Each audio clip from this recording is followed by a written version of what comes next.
Hey everybody, what's going on? Rob Cesternino back here to talk about another Veto Wednesday on Big Brother. And we will talk about everything from, we had a fun veto competition and an interesting vote shaping up for this week. And I'm excited to talk about it here tonight with somebody who did such a fun pop-in on the slop this week. Of course, it's the great Frail Mary. Mary, how are you? Surely, I have no idea what you're talking about.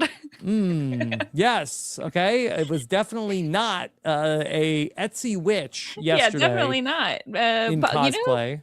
was that my first time being someone who wasn't a Big Brother house guest? I don't know. It's very exciting though. Sometimes you got Very to channel exciting. the Etsy witch. Of course. And it's such a reunion, of course, because we're on the slop every week with Chappell. Chappell, how are you? Rob, I've had such a hard week. I just Hard been, week. yeah, it's been You know tough. what? I've been, I, hmm yeah, I got to be yeah, honest. This Haley HOH, it's been a hard month. it's been the longest hardest of all time. But it's okay. I wore this black shirt to match my black hair, and Yes. so It's I think I'm fun. ready. Yeah, I think I'm ready Yeah. to come. I'm bubbly. I'm fun. Whimsical even. Whimsical. Yes. Yeah.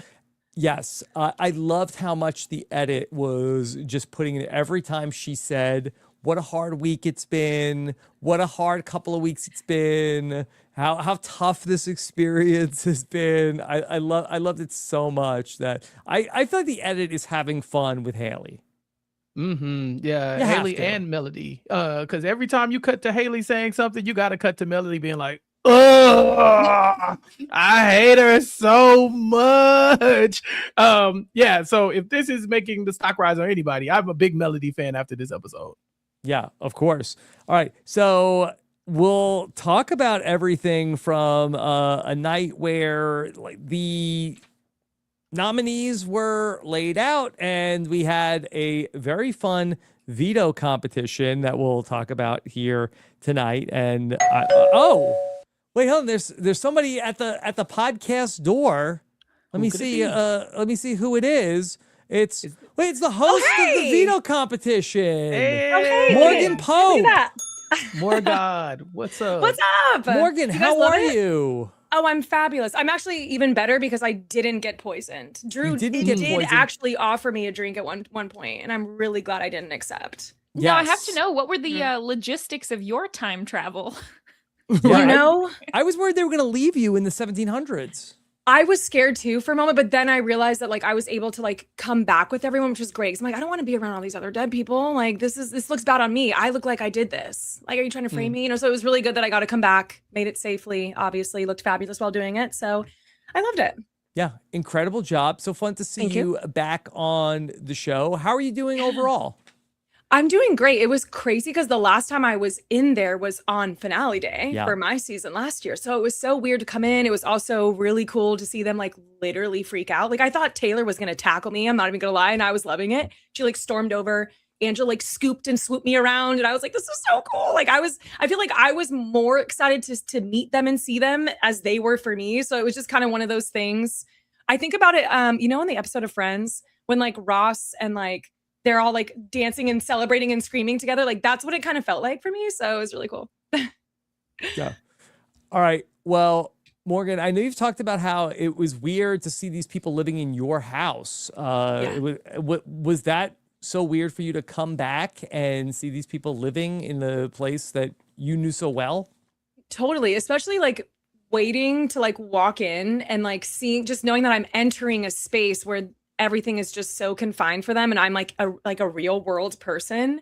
It's kind of funny thinking back to like my experience like when I saw Casey come in, for example. We're like a person. Like it's like obviously it's like Casey, but it's also like a real person. Like, oh my God, we're seeing somebody new than the same people we have to deal with every single day.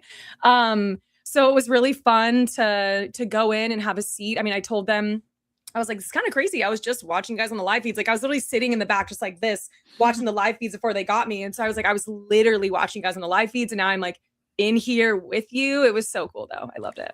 How hard is it for you not to slip up and say something about that they don't know? Like, are you worried Honestly, about that? no, like I feel like it's pretty like it's pretty easy to be neutral and just kind of like, I remember I was like sitting at the table, like waiting for the instructions and just kind of like looking around the room and not trying to make any eye contact, because I didn't want someone to be like, she looked at me 3 times. Oh, well, she only looked at me once, and like, she must hate me. And I'm just like, okay, let me just be cool and stuff. But I obviously did like exchange glances. I just tried to be very neutral and on my best behavior. So yeah. Imagine I went in there and just blew everything up. That'd be terrible. I mean, Yeah, couldn't have been me, because I would have grabbed Drew by his shoulders and just shook him like an Etch-a-Sketch. What are you doing? Yeah, no, but it is really funny when you like me going in there and like looking around and seeing like, oh, I know something you don't know. Like you're sitting next to your enemy or you have no clue you're being targeted. It's kind of crazy, but it's also fun because I felt like I had like several dirty little secrets, which is always nice. Yeah. I had seen that you did refer to Mallory as Pipe Queen, and they seemed happy that made it to the outside world. Yeah, what's so funny about that?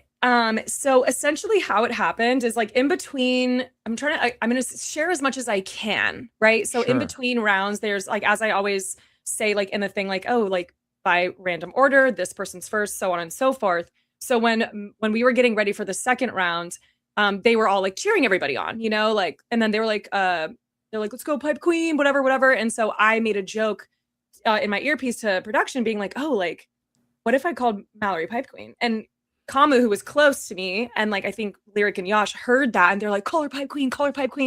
And I didn't like address, like I didn't respond because obviously like I was talking to production. So I think that just kind of like went down the line of like, oh, I heard them call her Pipe Queen, therefore I'm saying yes, like, as a joke. Right. So I find it funny that it kind of all started from that. But I mean, I did tell them I watch live feeds, which is where we all know her as Pipe Queen. So sure. I didn't think I really leaked anything crazy because I literally sat them at the table and was like, yeah, I watch live feeds. I made it very clear that I was like watching. But what a thrill when you're using it. It was like when Megan Thee Stallion came to Love Island and talked about Kenzie, do the clam slam. And they were all so excited. No, totally. I mean, I remember watching the feeds and I got tagged everywhere. Everyone sent me like, things. It's so cool to hear them kind of like geek out and be like, oh my God, Morgan was here. Like I heard that Taylor was saying like, I just want Morgan to crown me. Like, it's just cool stuff like that where it's like, me? You guys are all talking about like me? So crazy. I'm an icon. It's crazy though, right? It's kind of wild. Morgan, can you remind us in the Big Brother 27 version of this competition where they first had it? Did you participate? Can you remind us who won this competition? Yeah, so I was the host of this competition because I remember I had hosted a previous competition, but I only like read off numbers. And so Vince was the HOH and I was like, Vince, please, like, I haven't got a hosting job. Like, I know I can do good at hosting. I do this in the real world sometimes. Let me do that. And so I got to host and Mickey got to win. And so that was really special. I did talk about it in some of my DRs, but I didn't think it would make the episode because it's about them and not about my experience. Yeah. But I did share that in there in case they were to have used it, but it was definitely really special. Because it just brought me back when I got to crown Mickey when she won the veto. So definitely will always have like a sentimental value. And maybe if I'm lucky enough, I'll be able to host it every year. Yeah, you should be a permanent host of this. I think so too. I think that's a great idea. I'm gonna tell them that. Yeah. How do they do the house combing thing? That's my question. So I don't believe I'm allowed to share. Although at the same time, like I've personally never done it myself because I've been a host for both of them. So I actually have never even been behind the scenes. Like, I mean, I've seen the area, but I don't even, but my lips are sealed. Yeah. How do you think you would be at this competition? Because you're such a good reader of people, and if people are lying to you, I feel like you'd be really good at this. I feel like I would do pretty decent. I feel like someone like Taylor, though, I mean, like she was stone cold. Like watching the episode, because for me, I'm looking at people's backs per se. Like I can kind of see a little bit, but like when I'm watching it, I can actually see people's facial expressions. But like Taylor was so stone cold. So I feel like on certain people like that, it might be a little harder, which is where I feel like engaging and like interacting is more important. Where I feel like other like house guests, we didn't really see them, engage, because you want to see, is someone shaking? Is, like that's kind of how you have to play it, I think. But I feel like I would do pretty decent. I feel like I'd be okay. Taylor really was so good at it. She seemed to be the only person who was like asking follow-up questions and wanting to gauge the reactions of everybody. And she really, I thought, was such a strong player at this. Yeah, I wasn't sure who was going to win. I thought that either Melody, Haley, or Taylor was going to win, just because I think in the house they're the ones that typically have a better poker face compared to Mallory and Drew and Chuck. But I at the end of the day, I was really hoping for like an underdog to win, because I was like, just something that gives some sort of shift, please, anything. So hopefully that continues. Maybe Taylor started a trend to kind of get something going for this Thursday's HOH. Knock on wood. Fingers crossed. Yeah. I know there theoretically is some strategy to this. I'm not going to say there's not, but there's like, would we classify this as a crapshoot? Because it really comes down to like what the other person against you is going to pick. Like you don't have a final say in whether or not you stay in and do round. I think it can, I mean, maybe. I think, for example, like Haley wasn't picked in either round, so she was always the one who had to read the person and not know. So I feel like that's more of like the crapshoot end of it, is like if you end up not getting picked. But I think in general, it is a 50-50. And like, I feel like once they hit the table, that's where you have to like turn it up. Like, are you going to ask questions? Are you going to try to get a read on something? Like when I was listening to Taylor, like she had pretty good reads on how people were even just standing. Like, I guess Drew would step back or something like that. And I was like, oh, that's interesting. Like, you know, some people have different tells. I thought that Taylor did it so perfectly, especially that first round where she was with Drew and Drew gave her the thing and she said, okay, I want to switch. And then she was able to read him. And I guess that she did say that he's a pretty easy person to read and that she could tell. But nobody else was really doing that. Nobody else was really sort of like peppering the person with questions. They're sort of like, here's your drink. Like, okay. Yeah, I feel like even on our, because like my season obviously was the first person to do that. And they do instruct like, yeah, like, you know, have fun, go back and forth. I think they were a lot more mobile as far as moving back and forth. And once they got to their person, I think it kind of reminded me of my season, where I think some people are just afraid to maybe do that, or maybe they don't want to take up too much time. But one thing I always think about, I'm like, they got all the time in the world. Like, you know, you can negotiate for an hour if you want. I mean, I'm sure they'd probably, you know, be like, okay, like, what are we feeling? But, you know, I mean, I think in general, there's like people like Mallory, for example, who I think wears her emotions on her sleeves, that I think she was probably just a little nervous to do that because she maybe didn't want to mess up and didn't want to get read. So she was just like, I'm just going to hand it and hope for the best. But yeah, maybe as the seasons go, we'll see a lot more interactions and exchanges. I think that'll be fun. Yeah, for sure. How long did people have to lay on the ground and pretend to be dead? Oh, the whole time. So like once Mallory was down, she was down the whole time. And like literally when like you see us like going into like the house, like they were still out there. Yeah. The competition is so long on the show. How long would you say it lasts while you're out there? Because it's like 45 minutes of our episode, Morgan. And I just can't believe they laid there for that long. Yeah, it's definitely long. Like we were definitely out there for a couple, I would probably say a couple, I mean, I would like to say a couple hours, but like, I don't know what time I necessarily went in because I don't have a watch and I didn't see what time I left, but we're also having so much fun that like, it's like, you know, time flies when you're having fun. So I don't actually know, but I would like to say if it was like a 45-minute portion of the episode, it's safe to say maybe around 2 hours, maybe something more. But I think it's also because like, you know, Haley and Taylor were two people that like, and Melody all had their lives out of the first round. So it's like, well, obviously there's me 3 people, but like, you know what I mean? It's just like naturally going to be that way. But yeah. Yeah. I really want to give a compliment to Big Brother in that the costuming that they've done on the show in the last couple of years has really been just light years ahead of where it is, to the point where even the people who aren't in the veto competition are like in the full, you know, masquerade ball attire. And that's really incredible. The amount of work that goes into that. Yeah. I mean, they've always been so great with their costumes. I mean, like last year we all looked like we were going to like just some sort of like gala. And so this year when I saw my costume, like in my room, I was like, oh my gosh. And like, I was like the hips and everything. I felt so royal and fancy. It was so great. And we had like the masks and stuff. It was like really easy to get into character or at least feel like it. But yeah, the costume department always slays. I love the costume department. Well, I mean, they do now. The issue is that it was definitely not that always. Yeah, the Like first whatever Bluff they Me a did Veto- now. The first Bluff Me a Veto was back in like Big Brother 5, and they're just standing around a poker table being like, so what do you like in a woman? Am I telling the truth or am I lying? You know, that was it. And so we've come light years away from that. Totally. I feel like even if you think of like BB Comics, they used to just have a shirt that said like BB Comics, and now they Yeah. actually give you like the cape and the, you know, the stuff. So no, totally. That's funny. When I saw a picture of Haley on the live feeds right after she won HOH before we saw the episode, I thought that was announcing that she had won the Lord of the Latrine, and I thought that was what the outfit was. So I was confused that's at first. so true. She had It like looks the little just like blue that. hat and stuff. Yeah. No, that's so right. That comp was great. I actually loved that HOH comp. That was really fun. We had a version on my season too. That Yes, was really yeah, fun. that's been a new one that I think has been fun. The dollhouse one. Yeah. Mhm. Yeah. It seemed like that everybody was also having a lot of fun in the peanut gallery making comments. I did think that Yash was a little out of pocket when he said to Lala, he said this. The tension is thicker than your hips, my lady. Sheesh.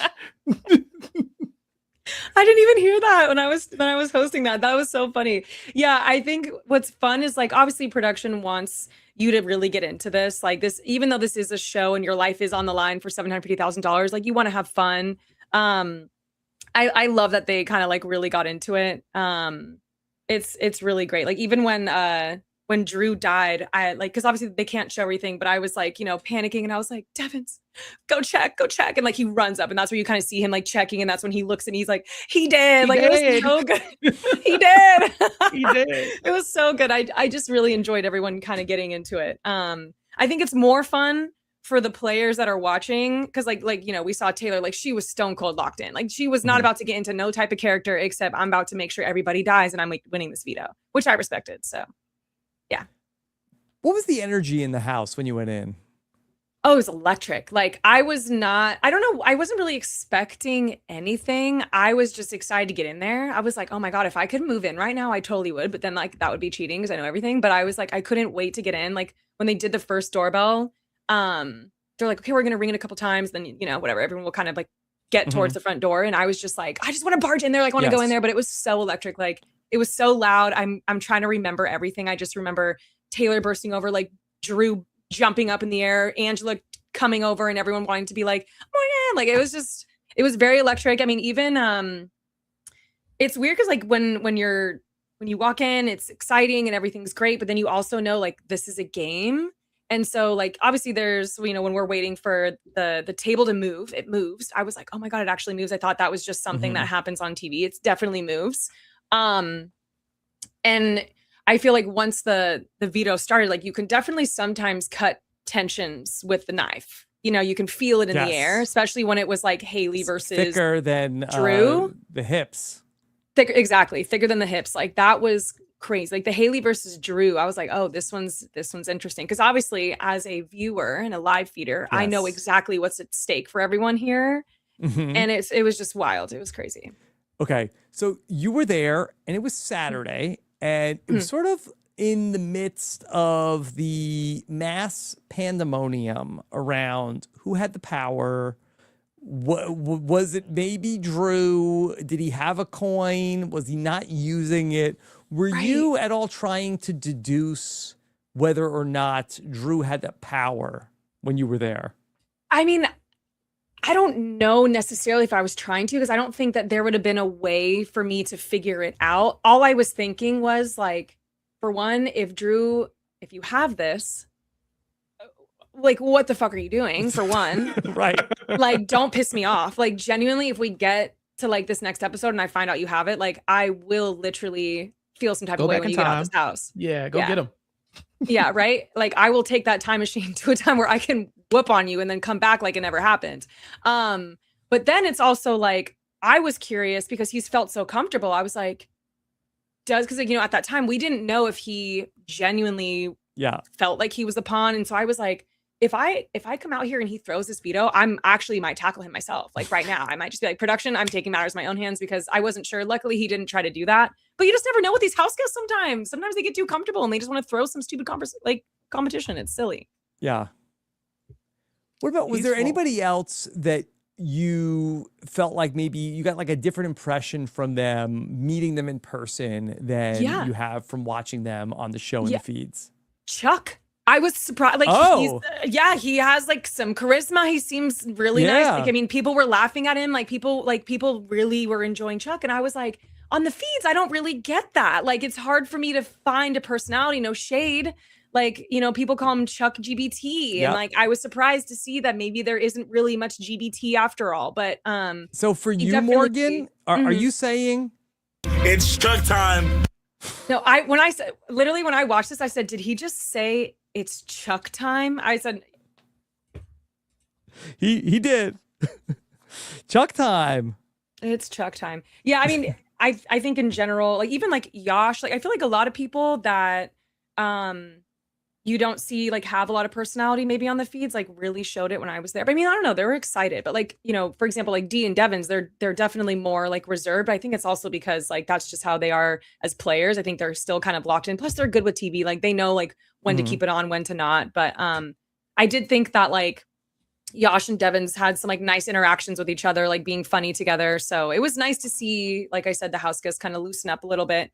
Lyric was the sweetest thing on the planet, like so sweet, which didn't surprise me at all. Like she came up to me after the veto was over and she's like, Morgan, she's like, you're so pretty. I can't stop staring at you. I was like, oh my God. I was like, I'm gonna be like, Lyric, I was gonna put my little Polly Pocket and put you in my little pocket. Like she's just so cute. So cute. But it was cool. Even Pipe Queen, like when I was saying goodbye to everyone, she came up to me. She's like, can I have a hug? And I was like, the little, like we call them the littles, like the littles asking for hugs is just like the sweetest thing. I was just like, I want to just like scoop you guys up and come in here and like rip this house apart because I'm so sick of like what's happening to them. I really hope that we see a turn of events on Thursday. Like I don't think I've ever like wanted something to change so much in a Big Brother game. Yeah. Because this season has been so different than your season. And I know that I feel this way. I certainly know Chappell does too. I don't want to speak for Mary, but your season was just so exciting from week to week to week.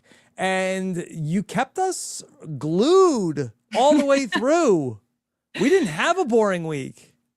No, it was funny because I was watching this with my Patreon and I was like, I can't believe you guys watched me like 3 times a week on this episode. And they were like, girl, we watched you 25 days a week. You mean, yeah, like, what do you mean 3 days a week? And I was like, oh, that's right, the feeds.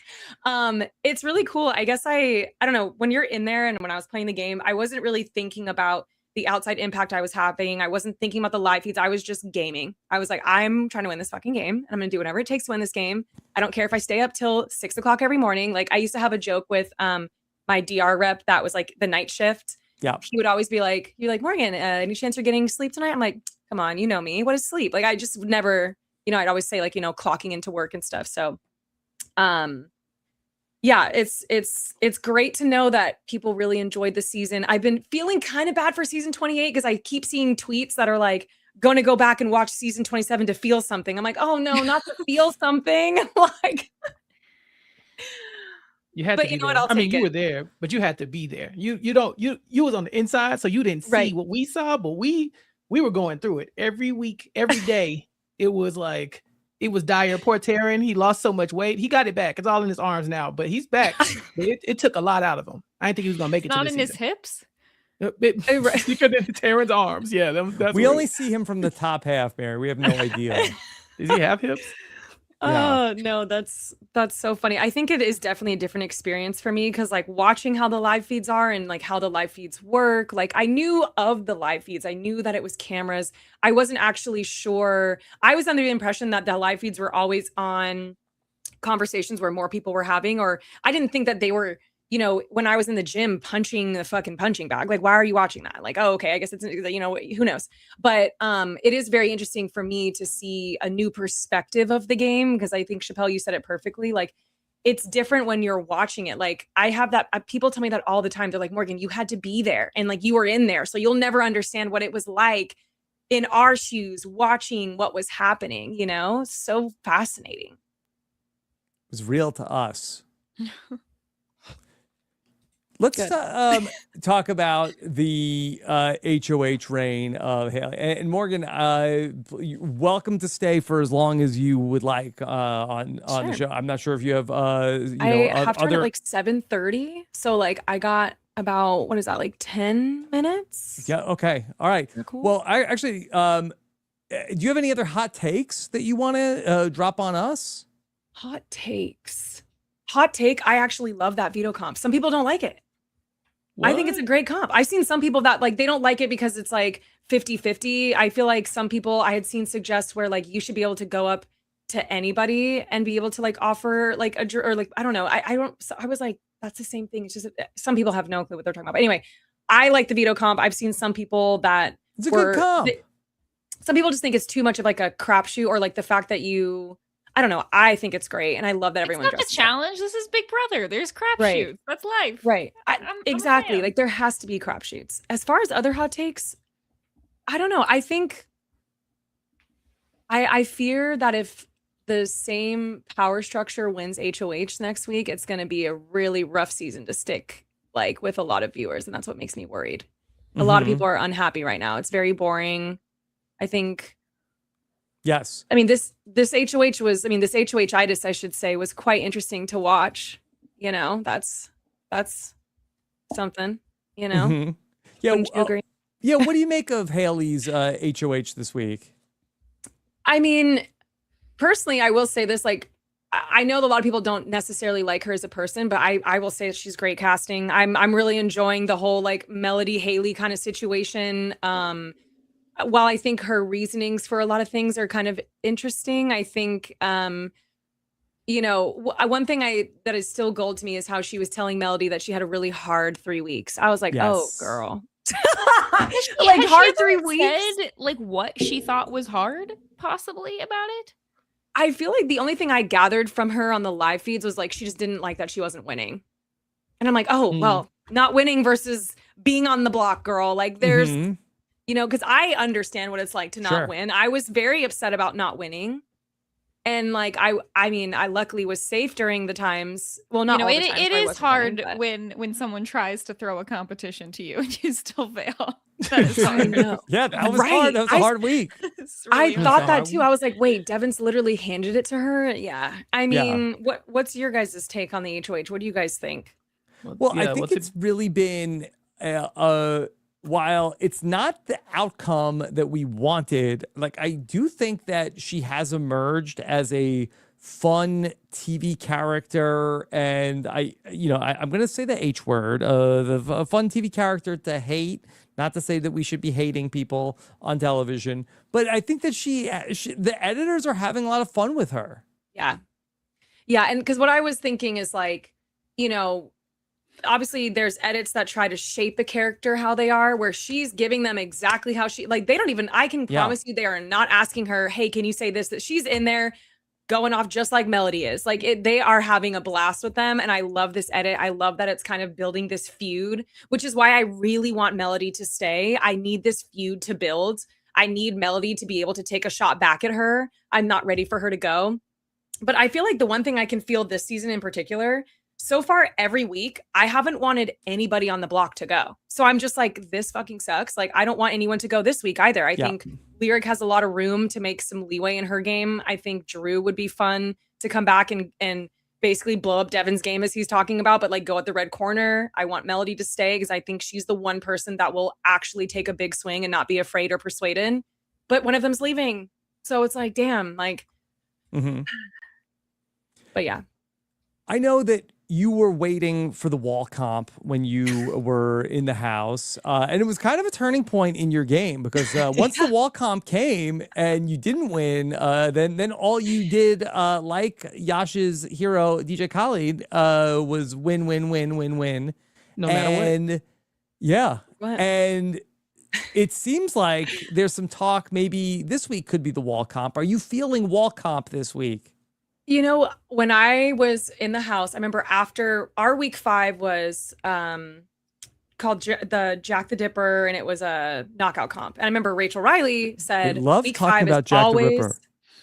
Jack the Dipper was our comp name, though. Yes. Yes. Oh, yes. I see what you're saying. Rachel in the house said week 5 is always knockout. And I was like, oh, she's done this show 3 times. She knows what she's talking about. So I'm actually assuming it's a knockout, but I'm like, it's been closed for like a week.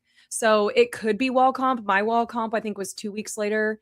I've actually been asking other alumni. I was like, when was your guys' wall comp? And some actually had it this week. So I feel like it could be, we are due for some sort of like physical endurance HOH. Mhm. I was hoping it was going to be pressure cooker, but I actually don't know where they do pressure cooker, because like our pressure cooker was in like the have not room at final 5 when Keanu Yeah. versus Vince was the last 2 standing. But wall comp would be interesting, but it also is a little scary because I think Kamu is very capable of winning wall comp. But so is Mallory and so is Dee. But again, it's like that's 2 on the other side versus I'm just scared. I'm feeling like Lauren and I'm scared. You know what I mean? Yeah. So I'm scared.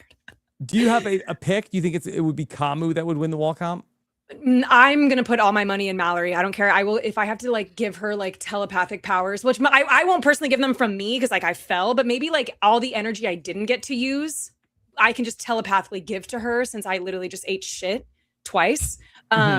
So maybe I can give her everything that I didn't get to use, and hopefully Mallory can pull out a win, because I think I can just picture her like just erupting, and I need that for my soul. Like I genuinely do.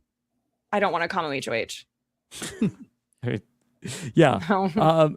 I would say if that did happen this week, I think much like Haley, I would say Kamu ruined my buzz. yes. That's what a lot of people said that. Yeah. No, totally. Now that interaction was so interesting. I was like I love how Angela was just sitting there and she was just like, all she needed was just really popcorn. That was a very juicy interaction. I enjoyed it. Yeah, because Morgan, I know how the alcohol consumption is pretty limited in the Big Brother house, but we got like the setup of here's Haley with her bottle of wine, and she's like, I'm drinking this whole bottle of wine tonight, and you saw it. And then we got into this back and forth with Haley and Kamu. Yeah, it was so interesting because it's like you can tell that Kamu is very self-interested and like, but he is for the alliance, but he's also self-interested. And I think it's funny that like Haley also, like they're like the same people, just in opposite bodies, you know, because I thought it was funny that he's like, you asked me. And it's like, well, obviously she's going to ask because she wants to hear out options, but that doesn't mean she's going to do it. And she had the right read. Why is she going to save Lyric when clearly Lyric is closer to Kamu? Like to me, I think it was great for her to make the deal with Mallory. I think it was great for Mallory to take the deal. One less person that she can possibly be targeted by. Although I'm kind of hoping Mallory doesn't keep the deal. She's going to, but like, I kind of hope she's not, just because I would love to see a red corner block more than anything. Mm-hmm. Yeah, But- regardless of whether or not this is at all love triangle related or not, kind of doesn't matter. I feel like if you're Haley and Lyric is closer to Kamu and or Chuck, and you're close to Kamu and Chuck, but you and Lyric are not super close, this doesn't really benefit you to 100%. around. So yeah, I understand the pushback here. Yeah. I mean, I obviously am, you know, privy to taking out my closest allies, because if there's going to be anybody who's having a closest ally, it's going to be me. Like, I don't want to have to compete for somebody, like, to potentially sit next to the block to your other closest, and you have to choose. I already went through a 5-4 vote, and I almost shit myself on national television. I was not about to have that happen again. Yeah. So I think it's great that Haley is trying to do things what's best for her game and telling Kamu, like, hey, you can shove it. I'm going to do what I want. And I actually am glad that she kind of stood her ground, because I do think, while I do want Lyric to stay so she can put Kamu up on the block, as I think that'd be funny, I actually don't know if she would. Even though she says she would, I don't think she would. Morgan, Yeah. if you were Kamu in that situation, how would you have approached, pushing to maybe keep Lyric in the house? It's tough because I think with Lyric's track record of not voting to keep her allies, like, hurt her, which is oddly, like, to me, like, I think back to when Rachel didn't keep Amy, and she was like, I didn't want to keep her because I didn't want you guys to evict me or make a target. Like, I think people underestimate how, like, understanding people are. Like, I don't think people would have gotten upset at her if she kept Rome or Jason. Like, it's like, those are your closest allies. Now, granted, I don't disagree with her throwing Mallory under the bus necessarily, because she's trying to save her life. Like, you got to do what you got to do. And I think Lyric is a very self-interested player, which is why I love listening to her DRs, because I think we learn more about Lyric through her DRs than we do on the feeds. Feeds, I'm kind of like chasing her to try to figure out who she's telling the truth to, because she's pretty much lying to everybody. So it's really hard to kind of keep up. But I think in that case, like, I think Kamu would have had to try to be as, like with Haley, like you need Haley to think it's her idea. So it's kind of like something where like he would have to really guide her into like, okay, well, let's just break down Mallory and Lyric. Let's go over pros and cons. Like, this is kind of what I did with people in the house. I would go over pros and cons and kind of like forget to like list certain pros and like put more cons. You know what I mean? And it's like something that I think maybe he could have used by like being like, oh, well, I mean, I've had conversations with Lyric and like she's genuinely said this. Now, I think Haley's very stuck in her ways, but it's an option.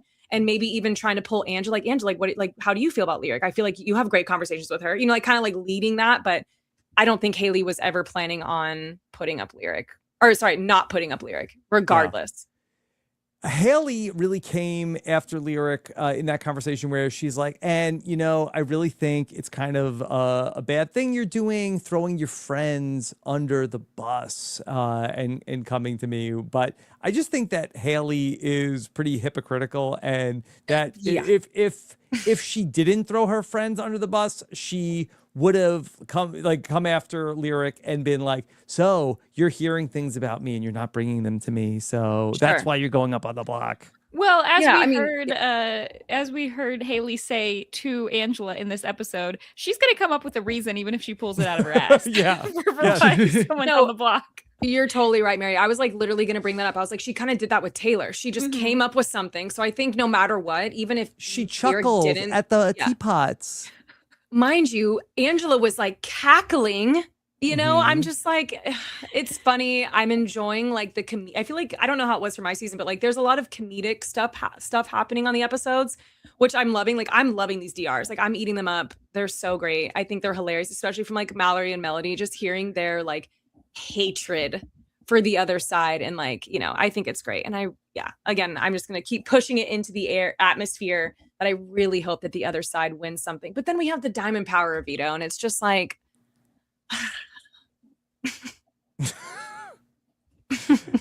well, listen, the thing about the diamond power of Veto is, you know, like, I know people are like, okay, it's a steamroll, but what about when Rick and Dee turn on the red corner? Like, that's going to be fun. Yeah, it's just hopefully it's not in jury. I would love to see it before. You know, I would love to see at least one red corner not make jury, because otherwise it's like the 6 of them and then 3 other players who just so happen to get in there. Like, and who knows if they decide to stay 6 strong. Not that I'm not including Barrett. I just like, I don't know what Barrett is going to plan on doing, you know. But he doesn't know either. It's fine. I think he's just playing very cautious, which I think is smart. He needs to, but I need to see more from him for sure. Yeah. Okay. Morgan, do you need to run? Yes, I do. Okay. Morgan, Thank please you guys. let everybody know where they can keep up with everything that you're doing, because you're so locked in Big Brother 28 and Big Brother 27. Yes, I'm very locked in. I stream on Twitch, twitch.tv/modelmorg. You can find me every Wednesday and Sundays. I have a little game bot with Corey Wurtenberger from season 25 where we talk about how we're feeling. And then we also do player rankings as well. And then on all my socials, of course, some of them are _modelmorg, others are modelmorg. Either way, if you just type modelmorg, you'll be able to find me. Yeah. And yeah, if you didn't watch tonight's episode, go watch it and then you'll see me again. Okay. And we're all such big fans of your content. We love when we see clips of everything that you're doing. And so thank you so much for being here and making some time to talk to us on a big night for you. Oh my gosh.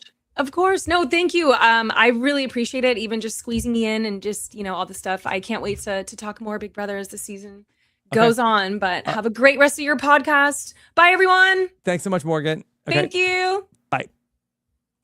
All right. How about that? Yeah, it's exciting. Somebody from right inside the house, from the past, even Mary, came back and laced us up on what was going on in the house. Yeah, from as the house guest said, medieval times. Medieval times, yes, the late 1700s, very medieval. Very medieval. So I want to actually talk about Dee and Rick Devens and the power tonight, because finally in this episode, it clicked for me what Dee is doing with Rick Devens and the power. And we had that moment where Rick Devens was in the shower, and there's a little something for everybody at home. Rick Devens showering, and here he is, and he says to Dee, "Hey, did you get it?" And she said, "No, I swear to God, I didn't get it." But we got a diary room from Dee, and she said, "The reason I'm not telling Rick Devens is I need to have something in the final two to be able to say that I kept a secret from Rick Devens." And as many Survivor fans can remember, that people look at that as the killer move that Dee made in the Survivor 45 final tribal council, where she had the secret from Austin. And then in the final tribal council, she dropped it on the jury, where Austin was talking about the vote, where Julie went home and she said, actually, and she's doing the new era Survivor thing of having a secret that you break out at the final tribal council. In general, I like being able to differentiate yourself at your final conversation. I wonder, I kind of disagree that it needs to be a physical thing like a power. I think just a move, or even just like a thought process, like you could just say at the end, "I had tons of stuff that I never told Rick Devens," or something like that, whatever. Yeah. I think the thing is, it's more beneficial in a game where if you can almost guarantee that you have like a solid tight two ally, in the way that I think at this point Dee and Devens more or less have, especially from Dee's perspective of Devens has already told her his power. It benefits you more, I think, to be able to have a person you can openly strategize with. I think that's like the biggest benefit, whether it's Survivor or Big Brother, of having someone that you know you can go to and give your thoughts to and strategize with, and they're going to have your back. The part where I question is like, how much is this bribery power really going to be able to be used? If Dee is like, "Look, probably not going to be able to do much with this, so let me just go ahead and have it be my thing." I think for me personally, I would worry it's week 3 and I'm going to have to keep up this lie for the whole time. And that seems harder than just, telling Devens, telling multiple people that you have it. I don't know. I really feel like the best thing is probably to, if you can find a way to get a punishment, that's the way you just skip by. Make one up, just start doing something weird and be like, "Oh, it's my punishment. I guess I got the votes this week." I think that if she got to the end and I was on the jury and she said, "I had this bribe, I could have gave you however many dollars to get you to do what I wanted to do, and I didn't even use it." I said, "So you had the opportunity to give me a stack of money and you did not do that." Well, I guess we have to see what it's like on the other foot, okay? Because I'm not going to reward that behavior. I'm sorry. You could have paid me. So I do think she will use it, but I think that she wants to have something. If she gets to the end with Devens, I think that she wants to be able to have a reveal. And again, this is a very Survivor thing. I don't think we've ever seen this in Big Brother, but we've seen it a lot where a person in the final tribal council loves to say, actually, you don't have that right. I think that we even got that a little bit in Survivor 50, where, Aubrey was, wanted on the Aussie vote to say like, "Oh, actually, this happened this way." But to have a physical thing it's so new era Survivor coded to say like, "I had the thing and you didn't know about it, and I did this and you thought it was this." And actually, I think that she's waiting for a moment like to have like some sort of like a vote that Devens like went a certain way, and it's like, "Don't tell Devens that this is happening. Oh, you thought that Yash just voted for Barrett to stay that time because I talked to him. Well, actually, you didn't know. I had the BB bribe." Like, I think that that's what she wants to do. And seeing like what has worked for her in the past, like, I guess this makes sense where she feels like the actual power is stupid, but I can use it in a way where I can really put a stamp on my game at the final two. And that's how far ahead she's thinking of like, this is going to be in my speech in the final two. Stop it, Rob. She's had a hard few weeks. Yeah. Here's my question. with the whole like, and someone brings this up in the chat. I think Red Wing Princess. Can you fake a punishment? Like not a costume, but like, oh, it's my punishment where I have to go run 100 laps around the backyard in 5 hours and then just do that. Is that using They're production like, as a stop strategy? using production as a strategy. So but Mary, what if you don't say it? What if you just start running? And you're like, I if can't just tell you what if it's you about. start doing a couple weird things and people think maybe you have a punishment, like, does that count? So Like, oh shoot, every hour I have to go collect all of the clocks in the house and pile them up and then go put them Can't back. say why. Can't say I why. think you can do it. I think that the issue would be somebody who goes into the BB time capsule is able to see how many powers and punishments have been taken. So, like, let's say that next week, Taylor goes in and she ends up seeing what the board looks like. It's like, oh, actually, one punishment is gone and 2 powers are gone. Okay. Yeah. I mean, there's probably not much D could do. I mean, you're right. She's trying to maximize this kind of okay power. Yeah. But as the chat has pointed out, and I'm pretty sure a lot of people are thinking that getting to the end and not using it, that's probably not going to be great either. Just to be like, I had a thing and it never happened. And so people are like, okay, Tyler Crispin, BB20, he's yelling about the cloud power. I think he answered cloud power 3 times during the jury questioning. And it's like, hey, we don't care. We don't care. We don't care. We don't care. And he still lost. And so, she's going to have to do something with it. It doesn't necessarily have to be paying somebody, but she has to at least use it to show that not only was her and Devens in charge the entire time, that she actually did something with the power that she got, not just sat by and just let time expire. Yeah. All right. Well, let's pivot for who do we think is going to get the power coming into this next week? The 3 vets are off of the board. Taryn has, I know, is keeping an eye on the edits all week long in terms of who's going to get the power. I did think this was a pretty big night for Taylor. I thought she came off pretty amazing in the episode. Drew was featured again. I know that he was somebody who at least we were convinced could have gotten the power last week. Mary, what do you think? Who's getting the power or the punishment next? Who's getting the time capsule? If she stays, I think Melody has a decent shot. I think both Melody and Mallory have been highlighted pretty well. Mallory has also won some competitions, which a lot of the voting audience likes. So I think that they are both in a pretty decent spot. I think Taylor might also, especially after this episode, maybe long shot to Drew. I'm just not really sure what the casual audience opinion is on Drew, but I think at this point, I mean, now that we've run out, I feel like it's for sure underdog territory is where we're looking. Yeah. I'd probably go Melody number 1 though, just based on if she stays. Yeah, I'm probably with Melody and Taylor. I feel like Mallory's been doing this same shtick this whole time. Like, I'm gonna win and take y'all. Okay, when you're not. Okay, so stop it.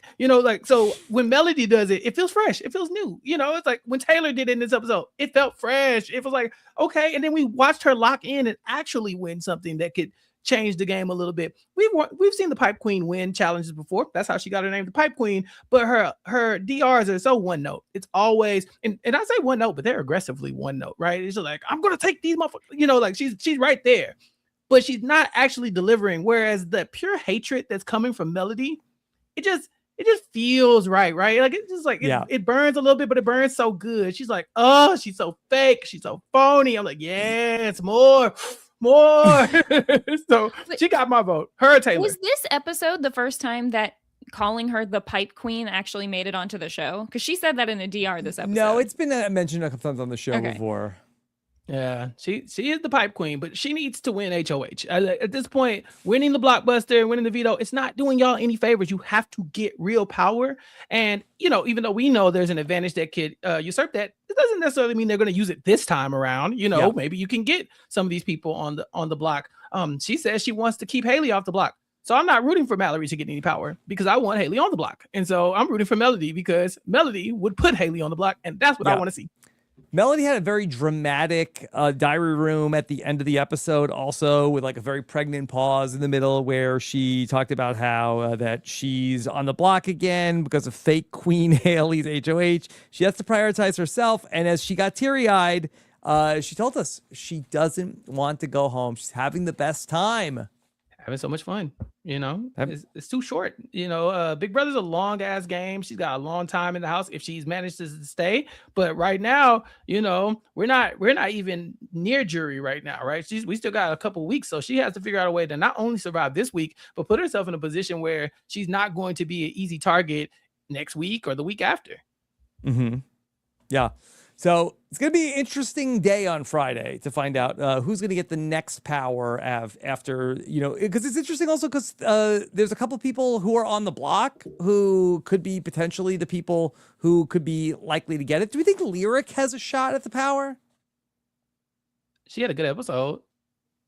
How much campaigning is Rome doing out there for her? How many people does he None. know? He wants her Doesn't out the seem like house. he's doing a lot. He Yeah. wants her at home. He said, I'm rooting against her. I need her to come home. I don't want her to win Big Brother. I want her here with me. Yep. Okay. I'm paraphrasing. And don't forget, the other possibility on the BB time capsule. It's struck time. No, it's not. No, it's not. It's not. I know Morgan went in the house and she saw something different. We haven't. It just doesn't. It doesn't translate to this. Look, Rob, it doesn't translate through the screen. You know what I'm saying? Like it's not there. Yeah. It's not giving what she said it had gave. I heard her say it and I was like, she always lying. That's what she did in the Big Brother house. That's what she's doing now. That's all she do is lie. She look good, but she lying. She be lying. It's truck time. Didn't Chuck say don't trust women? It's truck time is what it sounds like. Yeah, he did. And it said, don't believe women, don't trust women. And when Morgan said it, I said, you know what, Chuck, you might have been right. Chuck might, that broken clock hit every now and then. I said, all right, Chuck, because he knew. It's truck time. Are the casuals also maybe not happy with the fact that Lyric is throwing her friends under the bus? And it's not just throwing her friends under the bus. She set Mallory up to be thrown under the bus. She was like, "Oh, Mallory, I'll do You're my it. bestie." I don't know. Sorry, she didn't say best friend. You're my bestest friend. Bestest friend. Bestest Baby friend. talk came right out. I need you to tell me, like, if I was HOH, I'd put up whoever you want. And she's like, hold on, let me write this down. Mallory said, yeah, I don't know who I would put up. She was like, you have to say a name, please. And so when she says it, she's like, and that's it. I'm driving the truck right over her. Mallory has not learned to not say names. I do wonder if Haley telling Lyric here, like, it's a little sus that you keep throwing your friends under the bus and just jumping ship. I wonder if Lyric will actually, like, maybe stop doing this after this point or not. She just needs to survive. She doesn't care. Well, that was the saga of Melody back in week 1, where she was throwing out the littles that they love to throw Mallory under the bus. Yeah, Melody was the first one. She invented this move. But they all talk amongst themselves and say, oh my God, we're gonna be best friends and we're gonna go to Hawaii. We're just gonna live a happy life together outside of this. Y'all are my sisters. And then the moment one walks out, they're like, that girl is as fake as press on nails. Like it's so funny that's how they interact. And then they go and they tell each other's business so quickly to save themselves. They are always jumping ship. Barrett, he just let Drew bury himself and didn't say anything. He's like, oh, yep, just got to make it through the renob. That's it. Yeah. There are no good friends in this entire No good friends. None. Okay. These are not your friends. They need that shirt. They need that shirt from Survivor. You know what I'm talking about? Which shirt? Yeah. What's his name? The guy from Alec and Kara's season. The other guy. Yeah. Hot Cop Dan. Oh, yeah, Hot Cop Dan. Hot Cop Dan. Yeah, his shirt that he made. If you from know, David you know. versus Goliath. That's what it was. This is okay. from I know it from the B&B. All right. So, let's talk about the saga of Drew, and then let's go into talking about the live feeds, because here we have in this episode Drew being really bummed out that he's the pawn, and he's going up to people and he's like, hey, would you use the veto on me this week? And he's getting some resistance. He goes to Chuck. It's truck time. No, Chuck also would not use the veto on him. Nobody would use the veto on him. He's like, wow, that's weird. Yeah, it's I'm very so frustrated. weird. No, this So is so weird. bad. This is so bad. It's so bad. First of all, First of all, I would say bring Morgan back. She's long gone. But if someone tells you they want to make you a pawn, I think we need to just we need to lower this down to the lowest base level of strategy, okay? Because if you're talking about a pawn, you're talking about a chess piece that you use to forward your game, but you're not afraid to lose them. That is the point of the pawn. They're set out as bait, and if you lose them, oh, well, I had another pawn. So when somebody tells you you're going to be the pawn, they're saying, I'm okay with you going home if push comes to shove. When someone says pawn, you should say no. Every time they say pawn, you say no. Pawn, no. Pawn, no. That's how this thing goes. The fact that you're walking around like, I think I'm 90% sure that I'm not the target, but there's 10%. 10% is wrong. Pawn means you are possibly going home. It doesn't matter if it's 90, if it's 10, it's a 5. You could go home. You should not be on the block if your ally is the HOH. Yeah. And literally, like, the phrase "pawns go home" has been around since like season 2. Episode 3. It was the first week. This isn't new information. And like the concept of a pawn being either the person to sit next to my target or the person I'm putting up pre-veto to then take down and backdoor a target, especially if it's that, you're not going to have the HOH being like, yeah, and if I win veto, I'm just not going to change the noms. Like, that I'm not a pawn, am I? Right. Yeah. You're a target. You're target number 3. And then the Blockbuster makes it even more complicated because if the person that the first target comes down with the veto and the second target comes down with the Blockbuster, well, look at that. You're just there. That's a really good point. Can you even have pawns in the Blockbuster phase in the game when there's 3 nominees on the block? Does a pawn even make sense? No, pawn does not make sense as a term. You can say like, you're not my main target is about the best thing you can tell someone. It's like, I'm gunning for someone else, but I put you on the block. Therefore, I'm okay if you potentially go home. That's the only thing. And especially like for me, don't be throwing around the terms like pawn when you're in an 8-person alliance and there's still like 14 people left in the house. Like there are so many other people who could go up besides me. So I would have needed you should to have grab never the bought M&Ms this and explain to it begin me. with. Yeah. No, this is bad. Yeah. Because the word pawn doesn't even make sense in the idea of what it's supposed to be, where it's supposed to be the idea is that you're the person that's so beloved, you'll never go home. The house will keep you around no matter what. Like, that's not even what a pawn is. That's the first boot of the Big Brother game that we know and love. Yes. The first boot was a pawn that was so beloved that they wouldn't go home. And we have not heard from Cheryl since. And so, like, what are you doing? Mm-hmm. Yeah. And I think, I mean, Drew was put in a tough situation because honestly, you get put up by someone who's supposed to be in your alliance. I feel like at that point, you go full scorched earth, you out the entire alliance. You say, look, this person had me in an alliance and they put me up and they're trying to insist that I'm a pawn when there are so many other people out. Problem is, at this point, 2 of the other people are already up on the block. You don't have a whole lot of numbers to be working with here by flipping sides. So at this point, you're kind of stuck where you are and you can't do anything until power shifts anyway. Yeah, we saw Rick Devens talk about Drew also, where Drew said that he was upset about being on the block. He wanted to go after the red corner. Rick Devens says Drew is a liability. He's like, what do you mean you want to go after the red corner? That's my alliance. Yeah, this was I did roll my eyes heavily at this Devens diary room because what are you talking about? You put this man on the block and you were supposed to be in alliance with him too. Like what are we you know what? For me, anyone who is on the bottom or on the block, I don't think you get to be like, it's so bad of them for trying to get off or to go against the people who put them up. No, that's called good gameplay. That's called, oh, I see where I am. Yeah, Devens, it didn't work out for you. Maybe you shouldn't have turned the half your alliance against the other half. What are we doing? Yep. All right. So I'd love to then pivot to post veto ceremony, talk about the live feeds, get into the vote. Was there anything else from this episode that you want to mention? No, I don't think so. I think that everything. Oh, we got a confessional from Lala. Clap it up. Yes. Yes. That's it. What did Lala say? I believe Haley's out there taking out necks, and she doesn't want to be she's like Henry VIII or something like that. Yes. Lala, please Yes. do something.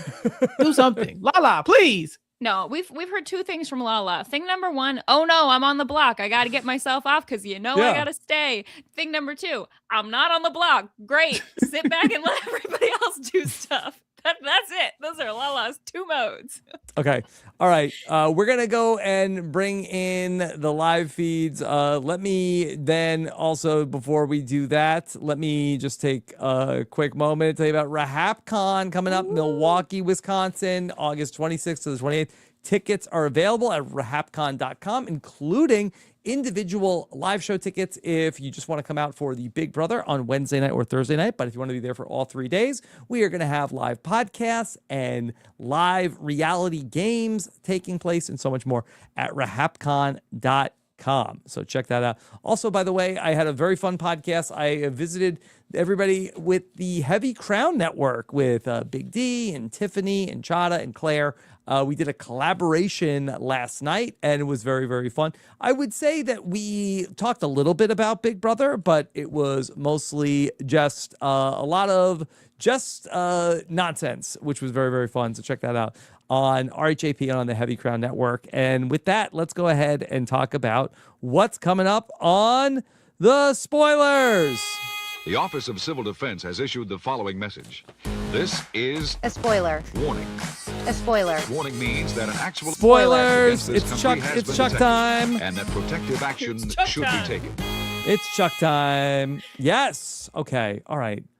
We have got some stuff to talk about here after it was a very busy Tuesday afternoon into Wednesday where things are shifting, and Drew never figured out what was going on, and ultimately it turned out that ignorance is bliss. Okay, Mary, what happened to change the course of events for Drew? Here's what happened. Dee and Devens, they're sitting around, and Dee's going, all right, I know we spent a long time getting the red corner against Drew. I mean, a lot of that was led by Angela, but still, she's like, wouldn't it be funny if we kept Drew instead, though? Because isn't Drew's going after the red corner now, not us. The red corner's going to go after him, not us. Everyone's going after Drew, not us. So maybe we should keep Drew, which, to be fair, is what I've been saying, many times on the live feed updates. If someone is very easy to take out, you might want to keep them because other people will take them out for you.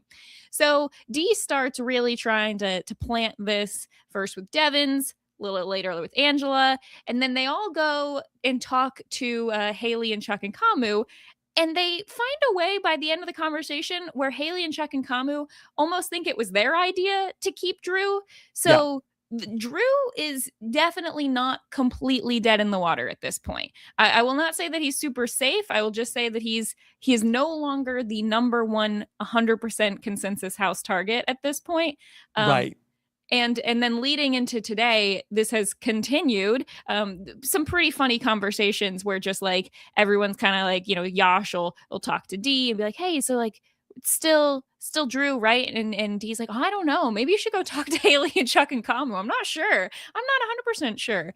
So there's kind of a lot of that going on. But I would say at this point where we're at Wednesday evening, Drew, by far, Melody is in the worst spot, I would say. The most likely to go home if she does not directly win the Blockbuster. It's a little bit of a toss-up between Drew and Melody if Lyric wins the Blockbuster. And then I think the Drew Lyric is a little confusing because Chuck and Kamu definitely still really running with wanting to keep Lyric, and also Yash is feeling that way because these boys, they have a final two. They just really want to keep Lyric. Yash and Lyric have a final two. Oh yeah, yeah. Do they have a name for their final two? Fake. Is that anything? False. It's not real. This is not real. These motherfuckers is not real. They're not. They can't wait to throw each other. Is it real? Is it real to Yash at all? I don't know. I think it's real to Yash. I do think there is a name for that final two. We'll see if the chat has it. It's really tricky to see 100% where we're at right now because at this point Dee is like all in on keeping Drew, and she's starting to really get frustrated with Haley and Kamu and Chuck for not 100% being in on that, and she's starting to get a little suspicious of Angela, because it's just sometimes Angela will come back down and be like, yeah, I don't know, I heard some conversations and I'm so tired, I don't exactly know what was happening. It's like, lock in, Angela, what are we doing? So I'm not 100% sure on what Angela is doing, because I mean, this was originally Angela's plan to get Drew people out. Are always like feigning like that if they don't know what's going, it's like, wait, what? Where am I? What is this? I'm so confused. Like, when did we it start seems playing like Big Brother? Oh my yeah. I need to go back to sleep. I'm just like I'm old. Yeah, tell me, I don't know what anymore. tell me what you want to do. Tell me your plans. Yeah, this is bad. It's just bad in general. So obviously they should have never been going for Drew if they were just going to do this. He should not have been up on the block, because he has reason to now put you on the block, and you could be his pawn. Or if he's smart, he'll just go ahead and take a shot at you because you started it, and now he can. You've given him reason to turn on this alliance. And before, you could have just been like, no, we all are sticking together until you're ready to take the shot. Now you kind of like took a soft shot, and now you're trying to reel it back in like it didn't already happen. Luckily for us, or for them, Drew seemingly does not really care that much. He's kind of like, oh yeah, I might put them on the block and see how they like it. But like, no, you should be saying, I'm going to target them. I'm putting all three of them up, and I want one of them out next week.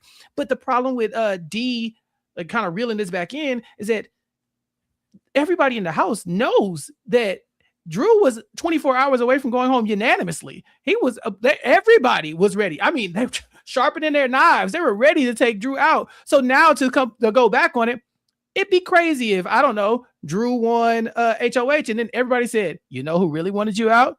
D and Angela and Devens, and they've been lying to you all week, and even Barrett. No, that's what you don't want happening. But unfortunately, I guess they didn't think that far ahead.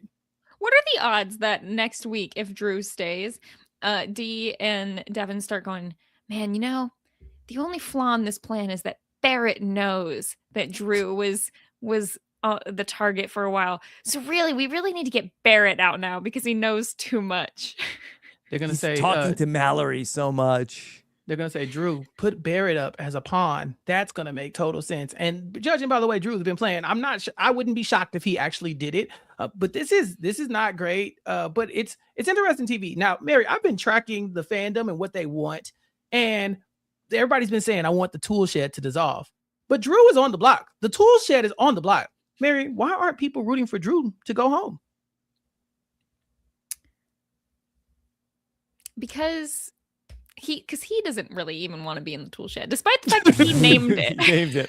It's his alliance. Would they keep the name the tool shed if he's gone? I would want it back. I would mean, take it with I me. feel like it's ridiculous to keep the name of an alliance where you actively got one person out and then like ostracize the other. Because Barrett's, I mean, ostracize is too strong of a word. You've just like ghosted. They've ghosted Barrett. That's what they've done, to the point where Angela even tells Barrett at some point. They started a new group chat without Barrett. Yeah. And then Angela's even like talked to Barrett today. And she's like, they're always in groups and you never go up there and talk to them, as if it's like Barrett's fault for not being included in conversations. And Angela's like, your voice matters, Barrett. You need to go up there. My voice doesn't matter enough for them to invite me up here. I do like the idea that if he gets voted out, they do keep the name. I think back to, I know we already referenced Tyler once, but when level 6 votes out, is that Rachel? They're like level 5, what level 6? Who is that? Who Rachel? Who? But yeah, Drew should be going out of the door, and then Angela in her goodbye message should say something about keeping the tool shed name, and then Drew will say, what's wrong with Angela? As we all say goodbye to this player who's been walking around with the dunce cap on the entire week. Mary, to me, I think the fandom is a sucker. And I guess, Mary, and I know you are a victim of this too. You're a sucker for a showmance. And I was wondering where we were going with this. The Drew and Melody. Well, yeah, where was I going with that? The Drew and Melody. I think it's too tempting. I think the fans want it too bad, Mary. Yeah, I mean, and that's what's tricky with them both being up on the block and everything. And it's like, will they, won't they? We love it. Come on. Vote them out. You always vote out. This is why showmances have been so polarizing over the years, because you always vote out the showmans, because if they start winning and trading HOHs, what are you going to do to stop them? This is the perfect time to take out Drew or Melody. The question is, will they do it? Yeah, this is why I love the showmances that actively are working against each other within the house, but still have that love the Romeo and Juliet showmances. Those are fun. Mhm. Because like Yeah, right Rome's now, gone. Kamu is looking at he's like, oh yeah, we got to start looking at Barrett and Mallory because they're the new Drew and Melody. I'm like, In what way? so it's just like we're just talking about just any two pairs, just any Just two saying people. names. We're just Yeah. Men putting and people women together. can't be Gotta in an look at alliance their together. Lyric and Yash. They talk. Yeah. They talked one time in the storage room. Mhm. A power couple. Yeah, power couple. Yeah. All right. So to go through it one last time, if we have a Drew wins the Blockbuster, Melody is going home. Most likely. Yeah. If Lyric wins the Blockbuster at this hour, Melody is going home. If Melody wins the Blockbuster, Drew is going home, probably. I think Dee and Devens are still going to fight. Their plan at this point is to tell Yash right before the vote tomorrow that they're actually keeping Drew. However, I'm not sure if that's in the Drew versus Lyric scenario or just the Drew versus Melody scenario. But because they even said at the end of the night, they're like, maybe we should go tell Haley again that Kamu is flirting with Lyric. Maybe we should do that. Yeah. Yeah. Rob, Asia called this a survivor move, waiting right before tribal council to go and tell Yes. Yash something at the last second. Yeah, look, that's how Dee and Devens are playing this.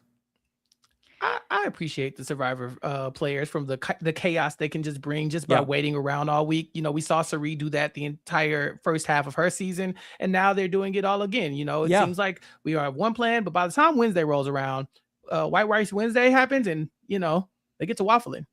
Yeah, I mean, it's really fun for Dee and Devens. They're really like playing this season from that position. And we talked to Rizzo on Monday, but from that like Sari, Ozzy, Rizzo position where they're actually in the middle of everything, but that's not how people are actually looking at them. And they could really go in any direction that they want. I wonder, and I don't think that either of them are going to throw the HOH competition, but it kind of feels like a bad time for either of them to win the HOH. Yeah. They're aligned with basically everybody. Yeah, they're aligned with basically everybody. I'm not saying, we've talked about how throwing a competition can be bad for you. But it does look like all the guns are pointed at the red corner. I think the one person they really have to be worried about is Mallory, because she won't put up the entire red corner, or at least she said that in the episode tonight. There is that last spot. She said Lala because what is Lala doing? But she did have it out for Dee for like the first 2 weeks or so, and so I think she's over it. We'll see. Rob and Chappell, if it was up to you, who do you want to for best fun feeds? Who do you want to go home this week? Okay, I have been Team Lyric all through the season. I think that she is a very dangerous player. I think she's very capable, but I kind of feel like her story's over. If she left the show, I think that would be the least. She could just pluck her out. Let's send her off to go be with Rome. She's kind of out of runway. I also think that if she got an HOH, I'm not convinced she wouldn't go after her friends with That's her my own biggest with fear, HOH. is that she's just gonna side with Kamu or Chuck if they have power. Yeah. She's like, what am I gonna do? For like get one of them out of the house, or what if I could really like show my loyalty and be safe for like 6 weeks? So I think that I would pick for Lyric to go, even though she's on my draft team and I've been very high on her skills. I would root for Lyric to go home. I think Lyric made the mistake of getting in a very public showmance, because I think Lyric's game as it is, which is, kind of cozy up to everybody, tell them what they want to hear, maybe flirt a little bit. It works if you and Rome didn't just have a big ass long kiss in front of everybody and announce your love to everyone. Maybe Chuck or Kamu could fall for it, but eventually once they start to compare notes, and they will compare notes, everyone just found out about Lyric's tactics. She has thrown everybody under the bus. She has flirted with multiple people. She has done all these things. So it's like, if she stays, what game does she have? Unless she immediately wins HOH and does something big, I don't trust her to do that. I think that Drew and Melody in the house together could be interesting because Melody will take the shot. She hates Haley enough to, she will take the shot, even if Drew doesn't want to. And then we'll have to see him kind of have to navigate what that looks like. A showman's is a big target. That'll get some attention going. That'll get some fighting going. So I think it's got to be Lyric. As much as I was appreciating her as a player, I guess this week, just seeing her do those self-interested things, I think it's time to go. Respect for Lyric. Send her to Love Island. She's a superstar, but I think that you need Melody is kind of like the glue, I think, with keeping the other side together, where that she's friends with Mallory. Without Melody, Drew is like locked in with like Devens and Barrett, and I think that for there to be another side of the house, I think you need Melody over there. I agree. Yeah. Okay. We'll see. Anything else going into Thursday? No. I think We got some action this week, right? It's like we were sort of like, this is a long week for us, but it turned out to have some juice. Good gameplay or bad gameplay, the thing we liked about Big Brother 27, which we saw a little about in the last couple days, was just mostly people in power, just kind of changing their own decisions and running around and doing stuff. The worst thing you can have in Big Brother is when the people in power all just collectively go, okay, let's just sit back and relax for the rest of the week. And then nothing happens. We like it when people make bad decisions sometimes, because then at least things are happening.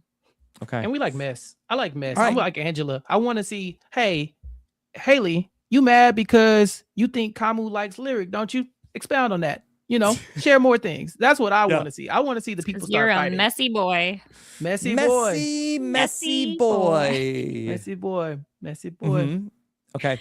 All right. Well, it's shaping up to be a busy Thursday once again here on RHAP, and lots of stuff coming up on Thursday. We'll kick it off with the live feed update, and then ultimately a eviction episode on Thursday night. So much going on over on our Patreon. Also, of course, when you become a patron of Rob as a Podcast, not only do you get access to all sorts of great commercial-free content, it's a great way to support the podcast and also be a part of the RHAP community on Facebook and Discord as well. We've got also the slop, and boy, what a banger the slop was this week, Chappell. Yeah, Haley made a witch ass move, and so we had the Etsy witch on to talk about it, and I was not prepared to do that. As y'all know, I don't move like that, but because the BB Streets wanted it, we got to interview the Etsy witch and ask her why, or when, I guess I should say, when are we gonna get our refund from that week when Kamu was getting Jason out the game. So we talked about all that and more on the slot, but you can only see that behind the paywall because it gets a little explicit. It gets a little too crazy. Yeah, it's a little grown up. That's an adult podcast. Check that out. Okay. And then also on Wednesday, we posted our BB mailbag. So Taryn and I went through all of the win probabilities for all of the players left in the game. And I don't want to give you the exact numbers, but it's looking good for the vets is what our official determination is. Plus, we're answering your mailbag questions every week over on Patreon. On Friday, I'll be also taking your calls. I also like to hear your hot takes about the Big Brother season, 3 p.m. Eastern on Friday for that. I also have my Summer of Stein with Eric Stein coming up on Thursday as well. We'll post that Thursday afternoon. So when the feeds are getting a little slow before the eviction, check out the Summer of Stein. Chappell, you and David got together. Tell us why Jason lost. We did. We talked about why Jason lost, and then this week we will be talking about how X lost this week. We don't know who that person is yet. We'll find out when everybody else does, and then David will take us through his rules about how to lose Big Brother, at least what these people did wrong that would cause them to lose Big Brother. And so that should be up on Saturday. Okay. And then over on our Survivor podcast feed, Mike Bloom and I have been talking with iconic survivors about their epic episodes of Survivor. And we talked with Sandra Diaz-Twine this past week about the Survivor Pearl Islands premiere. Fun podcast. Be sure to check that out. And of course, you can catch up with what all of the Big Brother alumni are saying every single night, all throughout the day as well, over on Chat BCC. Go to bb28.chat to check out Chat BCC for free. All right, Mary, what's coming up for you? You can check out the podcasting I'm doing over on the Free Agents Pod, Millennial TV, with Matt Ligori. And otherwise, Big Brother coverage. And the next time a lot of people see me will be at RHAPCon. So everyone make sure you're going. It's going to be a great time there. I don't know. Yes. Let me know. Send me a message on Twitter. Who maybe from inside the Big Brother house would you like to see there? Would you like to see the Etsy witch? Who should I contact? Didn't know could we vote in the BB time capsule? Yeah, vote. Let me know. Who might be interesting to show up? I don't know. Yes. Possible. Mary, I'm disappointed we didn't get a pop in. We got a pop in from Morgan, but not from Frail Daddy to give us a joke. Yeah, not today. That only happens when I'm at my parents' house. But okay. Yeah. Frail Daddy, he'll show up again, I'm sure. Okay. All right, Chappell, what's coming up for you? Podcasting on recapkickback.com, yes, or youtube.com/@recapkickback with everybody's favorite Big Brother podcaster, Mari Forth. Mari and I are talking about this season of House of the Dragon. We've been covering every episode of it right after the episode, so those recaps have been up Monday morning, bright and early. And so if you're watching House of the Dragon and want to hear us talk about it, go check out recapkickback.com. Subscribe on YouTube. We're creeping up on 3,000 YouTube subscribers, and so go. Help me out. Click like on the video, hit the subscribe button. It's free. And then it helps us, and find other people to watch our podcasting. Chantel and I go live every week to talk about the Flavor of Love cinematic universe. Somehow, Chantel had never seen Flavor of Love or any of its, reboots and sequels. And so we have talked about Flavor of Love live, as well as Flavor of Love 2, I Love New York, Charm School. And now we're on Rock of Love. We do that every Sunday live on YouTube. And then I think me and Bryce Isaiah got a thing coming too. So check out the Purple Pants podcast. It's in the works. It's in the works. There's just be aware of it. And then and then just catch me and Gia. We got something else in the works too, something Big Brother related, but I gotta keep it on the hush. Just subscribe to the podcast and you'll get all of that and more. All right. And thanks to Morgan Pope coming by on a big night where she hosted the veto competition. Very, very fun to have her talk about all of this with us. And keep it here. Big Thursday coming up. And we'll be back for the eviction show coming up on Thursday night. Take care, everybody. Have a good one. Bye. This is RHAP. We know reality TV.